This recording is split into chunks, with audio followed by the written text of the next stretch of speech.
நேசரின் சப்தம் என்னும் இந்த நிகழ்ச்சியை இயேசுவே வாசல் ஊழியங்கள் மூலம் உங்களுக்கு ஜெபத்தோடு வழங்குவதில் பேரானந்தம் கொள்கிறோம். திருமறையின் உபதேசங்களை திருமறையின் அடிப்படையில் உங்களுக்கு உபதேசிப்பதே இந்த ஊழியத்தின் தரிசனம் ஆகும். திருமறையின் உபதேசங்களை ஏற்றுக்கொள்ளுங்கள், அதற்கு கீழ்ப்படியுங்கள். உங்கள் பாவங்களையும் சாபங்களையும் இயேசு நீக்குவார், கண்ணீர்களை துடைப்பார். நீங்கள் ஆசீர்வாதமாய் இருப்பீர்கள். ஜெபத்தோடு கேளுங்கள். இதோ நம்முடைய சகோதரர். ஆண்டவரும் கர்த்தருமாகிய இயேசு கிறிஸ்துவின் இனிய நாமத்தினாலே இந்த நாளிலும் இயேசு வாசல் ஊழியங்களின் சார்பில் உங்கள் யாவரையும் இந்த நிகழ்ச்சிக்கு அன்போடு கூட வாழ்த்தி வரவேற்கிறோம். ஆண்டவராய் இயேசு கிறிஸ்து இந்த நாளிலும் உங்களை சுகத்தோடு பலத்தோடு சமாதானத்தோடு வாழ வைத்து கொண்டிருப்பார், வாழ்ந்து கொண்டிருப்பீர்கள் என்று நாங்கள் ஆண்டவராகிய இயேசு கிறிஸ்துவுக்குள் விசுவாசிக்கிறோம். ஆண்டவராகிய கர்த்தர் இந்த நாளிலும் நம்மோடு கூட பேச இருக்கிற தேவனுடைய வார்த்தைகளுக்கு தலைப்பாக திருப்தியான வாழ்வு என்கிற தலைப்பை நமக்கு கொடுத்திருக்கிறார். உலக வாழ்க்கையிலே நாம் பார்ப்போமே என்று சொன்னால், பெரிய பணக்காரர்கள் எல்லாம் திருப்தியோடு கூட வாழ்கிறார்கள் என்று சொல்லி நாம் நினைக்கிறோம். கிடையவே கிடையாது. அடுத்த நிலையிலே நிறைய படித்தவர்கள் திருப்தியோடு கூட வாழ்கிறார்கள் என்று சொல்லி நினைக்கிறோம். அதுவும் இல்லை. அடுத்தபடியாக நாம் யோசிக்கிறோம், நல்ல உயரிய ஜாபிலே அதிகாரம் நிறைந்த ஒரு வேலையிலே அமர்ந்திருக்கிறவர்கள் எல்லாம் திருப்தியோடு கூட வாழ்கிறார்கள் என்று சொல்லி நினைக்கிறோம். அதுவும் நிச்சயமாக ஆராய்ந்து பார்த்தால் இல்லவே இல்லை.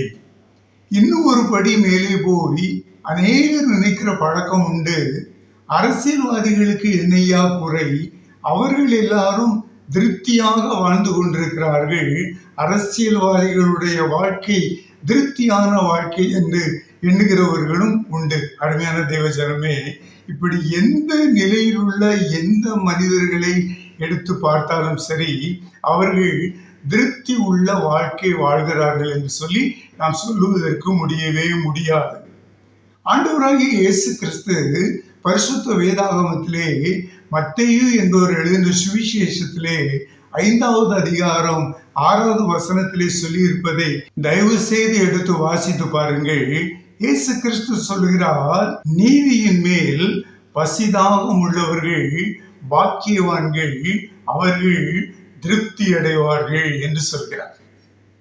நீதியின் மேல் பசிதாகம் உள்ளவர்கள் பாக்கியவான்கள், அவர்கள் திருப்தி அடைவார்கள் என்று சொல்கிறார். அருமையான தெய்வ ஜனமே, நிச்சயமாக இந்த வசனத்தில் இருந்து நான் ஒரு காரியத்தை புரிந்து கொள்ள முடிகிறது. இயேசு கிறிஸ்து ஊழியம் செய்த நாட்களிலேயே பொதுமக்கள் மத்தியிலே, அவர்களை ஆட்சி செய்த ஆட்சியாளர்கள் மத்தியிலே, ராஜாக்கள் மத்தியிலே நீதி செய்யக்கூடிய ஒரு பண்பாடு பூரணமாக இருந்ததாக இல்லை என்பதை ஆண்டவராகிய இயேசு கிறிஸ்து அறிந்து கொண்டுதான் இந்த காரியத்தை மலைப்பிரசங்கத்திலே கூடி வந்திருக்கிற எல்லா ஜனங்களுக்கும் விளங்கும்படியாக சொல்லுகிறார். நீதியின் மேல் பசிதாகம் உள்ளவர்கள் பாக்கியவான்கள், அவர்கள்தான் திருப்தி அடைவார்கள் என்று சொல்லி சொல்லுகிறார். அருமையான தேவ ஜனமே, நீதி செய்கிறவர்கள் தான் பாக்கியவான்கள் என்று சொல்லி ஆண்டவர் சொல்லவில்லை. அந்த வசனத்தை நன்றாக கவனியுங்கள்.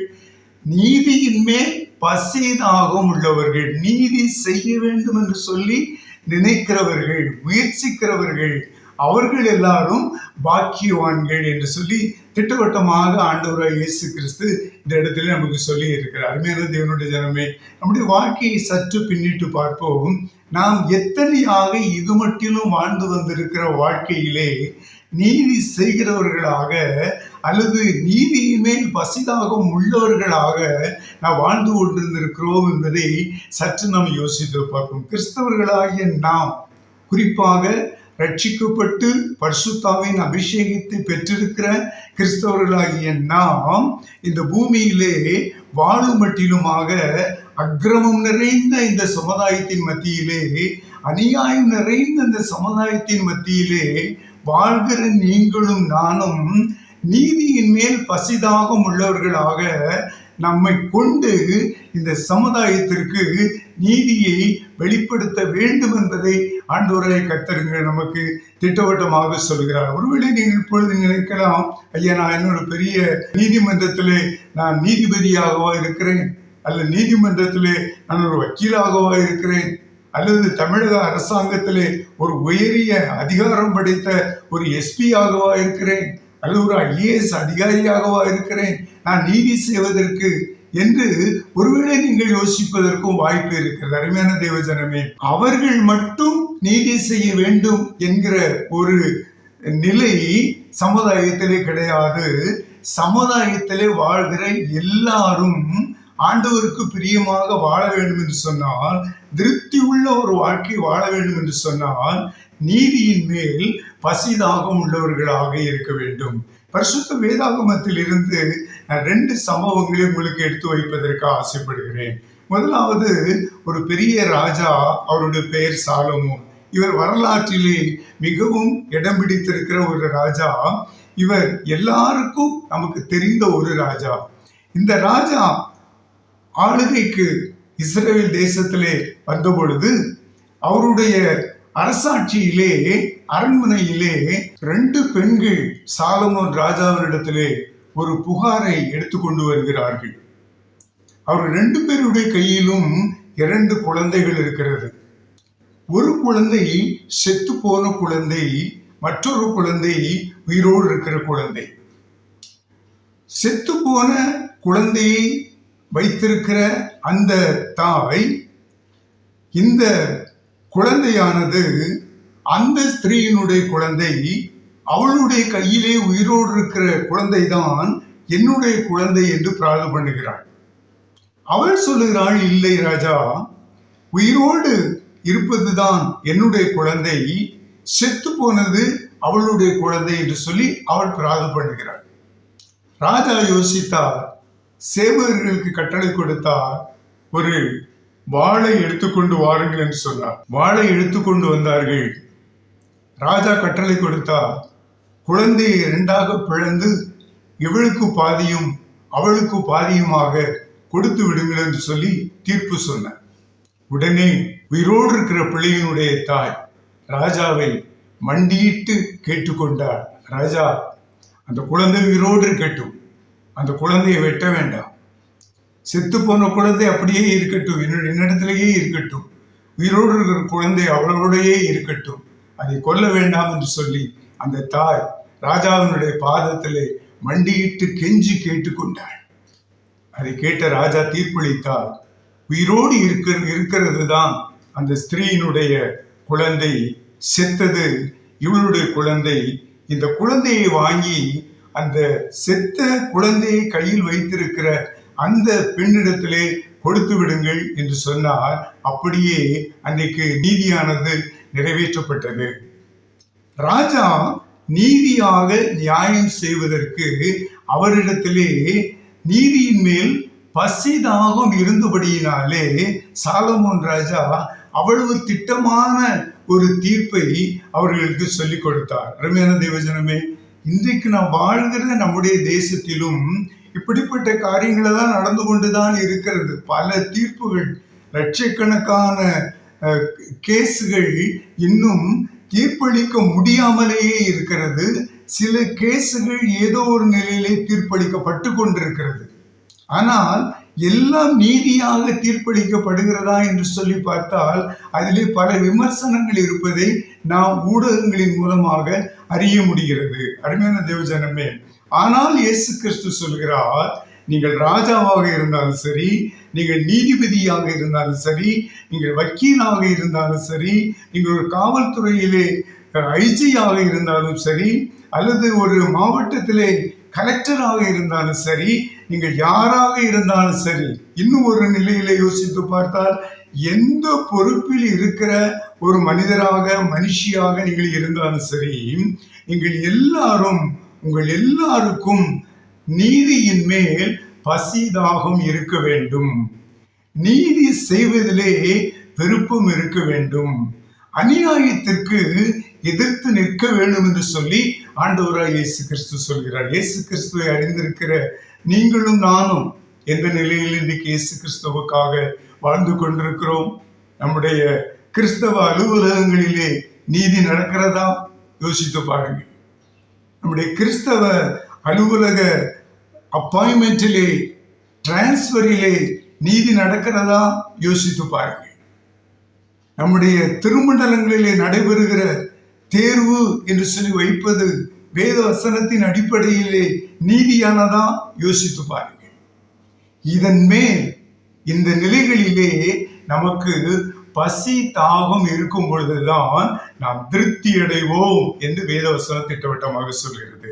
இப்படி திருப்தி அடைகிற ஒரு வாழ்க்கையை நாம் பெற்றுக்கொள்ள வேண்டும் என்றுதான் ஆண்டவராய் இயேசு கிறிஸ்து விரும்புகிறார். இப்பொழுது நீங்கள் ஒருவேளை யோசிக்கலாம், ஐயா, ஒரு ராஜாவாக இருக்கிறவர் நீதி செய்ய வேண்டியதுதான், உயர் பொறுப்பிலே இருக்கிறவர்கள் நீதி செய்ய வேண்டியதுதான், நான் ஒரு சாதாரண குடிமகன், நான் யாருக்கு எந்த நீதியை செய்ய முடியும், எனக்கு இந்த நிலையிலே என்ன பொறுப்பு இருக்கிறது என்று சொல்லி ஒருவேளை நீங்கள் என்னிடத்திலே கேட்பதற்கும் வாய்ப்பு இருக்கிறது. ஆண்டவராய் இயேசு கிறிஸ்து ஊழியம் செய்த நாட்களிலே இதற்கு ஒரு காரியத்தை நமக்கு விளக்கமாக எடுத்து காண்பிப்பதை பரிசுத்த வேதாகமத்திலே வாசிக்கலாம். வேதாகமத்தை எடுத்து வைத்துக் கொள்ளுங்கள். யோவானின் சுவிசேஷம் 4வது அதிகாரத்தை எடுத்துக் கொள்ளுங்கள். அதிலே 8வது வசனம் முதல் 39வது வசனம் மட்டிலும் வாசித்து பார்த்துக் கொள்ளுங்கள். இது முழுவதையும் நான் இப்பொழுது வரி வரியாக சொல்லுவது என்று சொன்னால் சமயம் போதாது, சுருக்கமாக சொல்லுகிறேன். நீங்கள் கொஞ்சம் அமைதியாக இருந்து அந்த வாக்கியங்களை வாசித்து பாருங்கள். ஒரு ஸ்திரீ, பாவியான ஒரு ஸ்திரீ, ஒழுக்க கேடு நிறைந்த ஒரு ஸ்திரீ, அவள் கிணற்றிலே தண்ணீர் எடுக்க வருகிறாள். இயேசு தண்ணீர் கிணற்றண்டையிலே உட்கார்ந்து கொண்டிருக்கிறார். தாகமாய் இருக்கிறது, கொஞ்சம் தண்ணீர் தா என்று சொல்லி கேட்கிறார். அவள் ஒரு சமாரியா ஸ்திரீயாக இருந்தபடியினாலே அந்த கால சமுதாய கட்டுப்படி சமாரியர்கள் யூதர்களுக்கு எதுவும் கொடுக்க கூடாது, யூதர்களும் சமாரியர்களிடத்திலே எதுவும் கேட்கக்கூடாது என்று சொல்லி அன்றைக்கே இந்த சமாதானமானது சமுதாயத்திலே இருந்திருக்கிறது என்பதை இந்த இடத்திலே நான் வாசிக்க முடிகிறது. அவள் சொன்னாள், நீர் யூதன், நான் சமாரியன், எப்படி நீர் என்னிடத்திலே தண்ணீர் கேட்கலாம் என்று சொல்லி. தொடர்ந்து இந்த சம்பாஷணை போய்கொண்டே இருப்பதை நீங்கள் அதிகாரத்தை எடுத்து வாசித்து பார்ப்பீர்களே என்று சொன்னால் தெரியும். அவள் ஒரு நிலையிலே இயேசு கிறிஸ்துவிடத்திலே கேட்கிறாள், ஐயா, எனக்கு தாகம் எடுக்காதபடிக்கு அந்த தண்ணீரை எனக்கு தாருங்கள் என்று சொல்லி இயேசு கிறிஸ்துவிடத்திலே கேட்கிறார். இயேசு சொல்கிறார், உன் கணவனை அழைத்து கொண்டு வா என்று சொல்லி. அப்பொழுது அவள் தன்னுடைய பாவத்தை அப்படியே ஒத்துக்கொண்டு, ஆண்டவரே, எனக்கு 5 புருஷர்கள் உண்டு, இப்பொழுது என்னோடு கூட வாழ்கிறவரும் எனக்கு புருஷன் அல்ல என்று உள்ளதை உள்ளபடி ஒத்துக்கொண்டபடியினாலே இயேசு கிறிஸ்து அவளோடு கூட தொடர்ந்து பேசி சத்தியத்தை அவளுக்கு வெளிப்படுத்துகிறார். அருமையான தேவஜனமே, இதை கேட்டுக்கொண்டிருக்கிற நீங்கள் எந்த கொடிய பாவத்தில் சிக்குண்டவர்களாக இருந்தாலும் சரி, எந்த விட முடியாத பாவத்தில் சிக்குண்டவர்களாக இருந்தாலும் சரி, சமுதாயமே சமாரிய ஸ்திரீயை வெறுத்து ஒதுக்கி வைத்திருந்தது போல வெறுத்து ஒதுக்கி வைத்திருந்தாலும் சரி, ஒன்றுக்கும் கவலைப்படாதீர்கள். இப்பொழுது இயேசு கிறிஸ்துவிடத்திலே வாருங்கள். அவர் இன்றைக்கும் உயிரோடு இருக்கிறார்.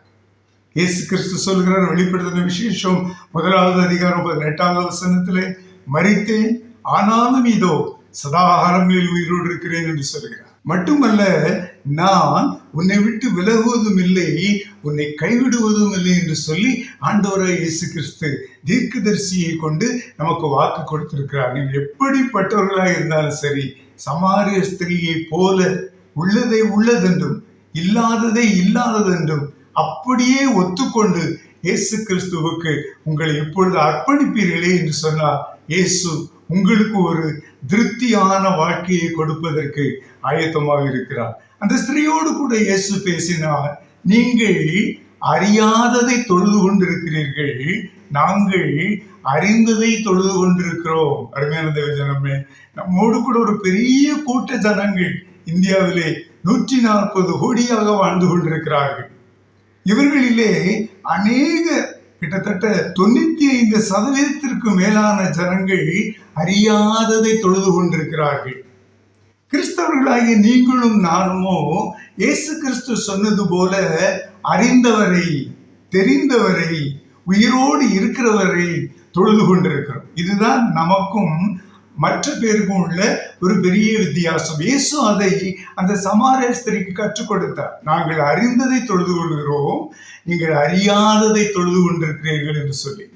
அப்பொழுது ஸ்திரீ சொல்லுகிறார்கள், ஐயா உண்மைதான், இது சொல்வது ஒருவேளை சரியாக இருக்கலாம், ஆனால் எங்களுக்கு பரிசுத்த வேதாகமத்திலே பழைய ஏற்பாட்டு பகுதியிலே நாங்கள் வாசித்திருக்கிறோம், கேள்விப்பட்டிருக்கிறோம், மேசியா என்கிறவர் வருவார், அவர் வந்து எல்லாவற்றையும் நமக்கு கற்றுக் கொடுத்து அந்த வழியிலே நம்ம நடத்துவார் என்று நாங்கள் கேள்விப்பட்டிருக்கிறோம், நாங்கள் அறிந்திருக்கிறோம் என்று சொல்லி அந்த ஸ்திரீ இயேசு கிறிஸ்துவோடு கூட சம்பாஷணையிலே அவள் பேசுகிறாள். இயேசு அப்பொழுது சொல்கிறார், உன்னோடு பேசுகிற நீ எதிர்பார்த்து கொண்டிருக்கிற மேசியா நான் தான் என்று சொல்கிறார். சொன்ன மாத்திரத்திலே இயேசு கிறிஸ்துவின் வாயிலிருந்து வந்த வார்த்தைகளை அப்படியே ஏற்றுக்கொண்டு விசுவாசித்து குடத்தை கீழே இறக்கி வைத்துவிட்டு ஊருக்குள்ளே ஓடி போய் அத்தனை பேருக்கும் மேசியா வந்திருக்கிறார், மேசியா வந்திருக்கிறார், மேசியா வந்திருக்கிறார் என்ற நற்செய்தியை ஓடோடி போய் சொன்னார். எல்லா ஜனங்களும் வந்தார்கள், அவருடைய செய்தியை கேட்டார்கள், கேட்டு ஆண்டவராய் இயேசு கிறிஸ்துவை இரட்சகராக ஏற்றுக்கொண்டார்கள் என்று நாம் அந்த பகுதியின் இறுதி பகுதியிலே திட்டமாக வாசிக்கிறோம். அருமையான தேவஜனமே, ஒரே ஒரு விசைதான் இந்த சமாரிய ஸ்திரீ இயேசு கிறிஸ்துவினுடைய நற்செய்தியை கேட்டாள். அவர்தான் மேசியா என்கிற நற்செய்தியை ஒரு முறை நான் கேட்டாள். நீங்களும் நானும் தொலைக்காட்சியின் வழியாக, யூடியூப்பின் வழியாக, சிடியின் வழியாக, ஆலயத்தின் வழியாக, பெரிய பெரிய நற்செய்தி கூட்டங்களின் வழியாக, அற்புத கூட்டங்களின் வழியாக, அதிசய கூட்டங்களின் வழியாக எத்தனை விசை இந்த இயேசு கிறிஸ்துவை குறித்து நாம் கேள்விப்பட்டிருக்கிறோம். கிறிஸ்தவர்களாகிய நீங்கள் ஒவ்வொரு நாளும் வேதாகமத்தை வாசிக்கும் பொழுது இந்த இயேசு கிறிஸ்துவை குறித்து கேள்விப்பட்டிருக்கிறீர்களே. அவரை இந்த சமாரிய ஸ்திரீயை போல மேசியாவாக உங்களுடைய உள்ளத்திலே ஏற்றுக்கொண்டிருக்கிறீர்களா? சற்று யோசித்து பாருங்கள். நீங்களும் நானும் இந்த சமுதாயத்திற்கு செய்ய வேண்டிய நீதி இதுதான், நியாயம் இதுதான். நான் எங்கே போய் நியாயம் செய்வது, நான் எங்கே போய் நீதி செய்வது, எனக்கு நீதி நியாயத்தின் மேல் தாகம் இருப்பதற்கு என்ன வாய்ப்பு, என்ன பொறுப்பு, என்ன கடமை என்று சொல்லி நீங்க யோசித்தீர்கள் என்று சொன்னார். இயேசு இந்த சம்பவத்தின் மூலமாக திட்டமாக சொல்கிறார், இயேசு கிறிஸ்துவை அறியாத ஒருவனுக்கு, இயேசு கிறிஸ்துவை அறியாத ஒரு சகோதரிக்கு, நீ இயேசு கிறிஸ்துவே மேசியாவாகிய இரட்சகர், அவரை இந்த பூமியில் இரட்சகராக வந்து உனக்காகவும் எனக்காகவும் பாவங்களை எல்லாம் அவருடைய சரீரத்தின் மேல் ஏற்றுக்கொண்டு சிலுவையிலே அவருடைய இரத்தத்தை சிந்தி ஜீவனை விட்டு அடக்கம் பண்ணப்பட்டு 3வது நாள் உயிரோடு எழும்பி பரலோகத்திற்கு சென்றிருக்கிறார். திரும்பவுமாக அவர் வரப்போகிறார். வந்து அவரை இரட்சகராக ஏற்றுக்கொண்ட ஒவ்வொருவரையும், அவரை மேசியாவாக ஏற்றுக்கொண்ட ஒவ்வொருவரையும், அவரை அறிந்திருக்கிற உங்கள் ஒவ்வொருவரையும் அவர் பரலோகத்திற்கு அழைத்து கொண்டு செல்லுவார் என்கிற நற்செய்தியை அறியாதவர்களுக்கு சொல்லுவதுதான் நீதியின் மேல் நீங்கள் வைத்திருக்கிற தாகமாகும். நீதியின் மேல் நீங்கள் வைத்திருக்கிற பசி தாகத்திற்கு அடையாளம் அதுதான். அறியாத ஜனங்களுக்கு இயேசுவை அறிவிக்கிறீர்களா? இன்னும் எத்தனையோ பாவங்களிலே விழுந்து கிடக்கிற ஜனங்களுக்கு இயேசு கிறிஸ்துவை அறிவிக்கிறீர்களா? சற்று யோசித்து பாருங்கள். ஒரு நாள் சாலையிலே நான் போய்கொண்டிருந்த பொழுது ஒரு தொழிலாளியை நான் பார்த்தேன். அவரோடு கூட பேசுவதற்கு எத்தனித்தேன், பேசினேன், இயேசு கிறிஸ்துவை குறித்து சொன்னேன், வேதாகமத்தை வாசியுங்கள் என்று சொன்னேன். ஒரு சில பகுதிகளை வேதாகமத்திலே அவர்களுக்கு குறிப்பிட்டு காண்பித்தேன். அவர் வாசிக்கிறேன் ஐயா, வாசிக்கிறேன் ஐயா என்று என்னிடத்திலே சொன்னார். சொன்ன பின்பு நான் திரும்ப வரும் பொழுது உங்களை பார்க்கிறேன் என்று சொல்லிவிட்டு போய்விட்டேன். இதை பார்த்து கொண்டிருந்த மற்றொரு கிறிஸ்தவ சகோதரர் என்னை அழைத்தார். அவர் என்னை பார்த்து சொன்னார், ஐயா, நீங்க அவரிடத்திலெல்லாம் பேசுவது வீண். உங்களை போல் எத்தனை பேர் அவரிடத்தில் பேசி இருக்கிறார்கள் தெரியுமா? அவர் என்னதான் நீங்கள் சொன்னாலும் தன்னுடைய பாவ பழக்க வழக்கத்தில் இருந்து, புகைப்பிடிப்பில் இருந்து வெளிவிடவே மாட்டார், விடுதலை பெறவே மாட்டார், ரட்சிக்கப்படவே மாட்டார், ஏமாற்றுவதிலிருந்து ரட்சிக்கப்படவே மாட்டார் என்று மிகவும் வைராக்கியமாக பேசினார். நான் அவரிடத்தில் ஒரே ஒரு வார்த்தை மட்டும் சொன்னேன், நீங்கள் சொல்வதெல்லாம் சரிதான். வேதம் நமக்கு என்ன சொல்கிறது? பாவிகளை ரட்சிக்க இயேசு கிறிஸ்து உலகத்தில் வந்தார் என்று சொல்லுகிறது. அந்த இயேசு கிறிஸ்து அவருக்கு நான் சொல்லி இருக்கிறேன், அவரை இயேசு கிறிஸ்து ரட்சிப்பார் என்று அவரிடத்தில் சொல்லிவிட்டு நான் அவரை விட்டும் புறப்பட்டு சென்று விட்டேன். நாட்கள் ஓடியது. சில நாட்கள் கழித்து ஒரு வாரத்திற்கு மேலாக சென்ற பின்பு திரும்பவுமாக அந்த சகோதரரை பார்த்து, வேதம் வாசித்தீர்களா என்று சொன்னேன். ஆமையா, வாசித்தேன். நான் பெரிய தவறு செய்து கொண்டிருக்கிறேன் என்பதை அந்த வசனங்கள் எனக்கு சுட்டி காண்பித்தது. நான் இயேசு கிறிஸ்துவை முழுவதுமாக ஏற்றுக்கொள்கிறேன் என்று சொல்லி அவருடைய உள்ளத்தின் ஆழத்தில் இருந்து கண்ணீரோடு அந்த வார்த்தைகளை சொன்னார். அருமையான தேவஜனமே, இதுதான் நாம் கொள்ள வேண்டிய பசியும் தாகமும் ஆகும். அழிந்து கொண்டிருக்க, வலதுகைக்கும் இடதுகைக்கும் வித்தியாசம் தெரியாமல் அழிந்து கொண்டிருக்கிற அநேகம் ஆயிரமான ஆத்துமாக்கள் நம்மோடு கூட வாழ்கிறார்களே, அவர்களுக்கு இயேசு கிறிஸ்து தான் இரட்சகர் என்கிற செய்தியை சொல்லுவதுதான் நம்மேல் விழுந்த கடமை. அந்த பசி தாகம்தான் நமக்கு இருக்க வேண்டும். அநேக வியாதிக்காரர்கள் இருக்கிறார்கள். அந்த வியாதிக்காரர்களை பார்த்து அவர்களுக்கு இயேசு கிறிஸ்துவை குறித்து சொல்லி அவர்களுக்காக ஜெபித்து நோயிலிருந்து அவர்களுக்கு விடுதலை வாங்கி கொடுக்கும் பொழுது அவர்கள் இயேசு கிறிஸ்துவ இரட்சகராக ஏற்றுக்கொள்வார்கள். பிசாசின் பிடியில் நெருக்கப்பட்டு கஷ்டப்படுகிற அநேக ஜனங்கள் நம்மோடு கூட வாழ்ந்து கொண்டிருக்கிறார்கள். அவர்களுக்கு இயேசு கிறிஸ்துவை குறித்து சொல்லி பிசாசின் கட்டுகளில் இருந்து அந்த குடும்பங்களை விடுதலை செய்து நற்செய்தி அவர்களுக்கு சொல்லுவோமே என்று சொன்னால் அவர்கள் இயேசு கிறிஸ்துவை இரட்சகராக ஏற்றுக்கொள்வதற்கு ஆயத்தமாக இருக்கிறார்கள். இன்னும் ஆயிரமான பேர் இந்த சமாரிய ஸ்திரியை போல நாம் தொழுது கொள்வது என்ன, யார் என்றே தெரியாமல் தொழுது கொண்டு நம்மை சுற்றி வாழ்ந்து கொண்டு இருப்பதை நாம் யாவரும் அறிந்திருக்கிறோம். அவர்களுக்கும் இயேசு கிறிஸ்துவை அறிவிக்க வேண்டும். சமாரிய ஸ்திரீக்கு இயேசு கிறிஸ்து செய்தியை அறிவித்தது போல நாம் அறிவிக்க வேண்டும். அந்த விக்கிரக ஆராதனைக்காரர்களும் ரட்சிக்கப்பட வேண்டும். இவர்கள் ரட்சிக்கப்பட முடியுமா ஐயா? நாம் அதை பார்க்கும் பொழுது வாய்ப்பே இருப்பது போல தெரியவில்லையே. பயப்படாதீர்கள். இயேசு கிறிஸ்து சொல்கிறார், ஒரு பாவியும் கெட்டு போவது எனக்கு சித்தமல்ல, எனக்கு விருப்பம் அல்ல.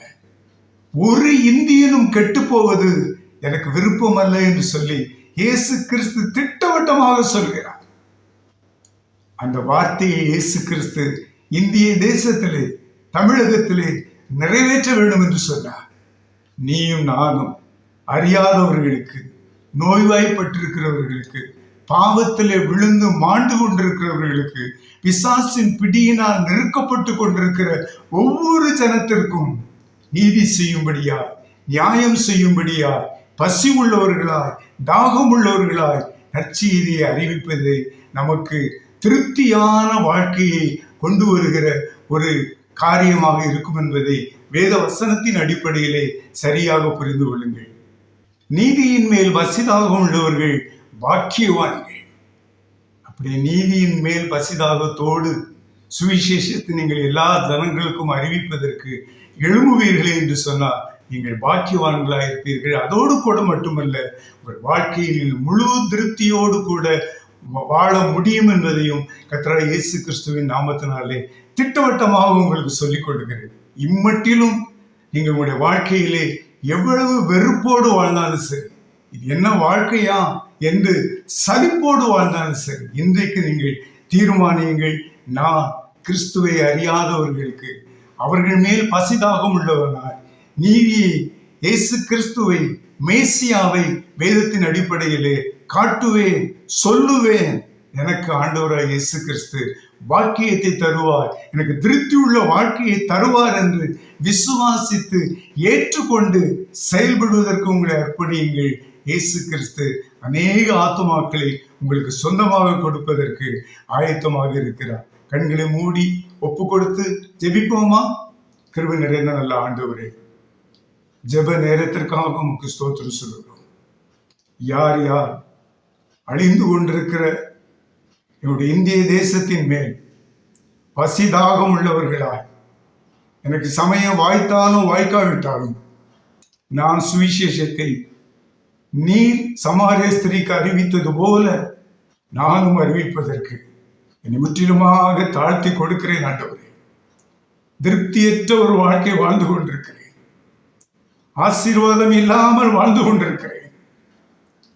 இந்த பாக்கியத்தை நீர் எனக்கு கொடுத்து, சுவிசேஷத்தை அறியாதவர்களுக்கு அறிவிக்கிற பாக்கியத்தை எனக்கு கொடுத்து என்னை ஆசீர்வதியும், என் வாழ்க்கையை திருப்தியாக்கும் என்று யார் யார் கண்ணீரோடு உம்முடைய பாதத்தில் விழுந்து இப்பொழுது ஜெபிக்கிறார்களோ அத்தனை பேருக்கும் கர்த்தர் ஒரு அற்புதத்தை செய்யும்படியாய், ஆசீர்வாதத்தை கொடுக்கும்படியாய், திருப்தி உள்ள ஒரு வாழ்க்கையை கொடுக்கும்படியாய் கர்த்தராகிய இயேசுவின் நாமத்தில் ஜெபிக்கிறோம் நல்ல பிதாவே.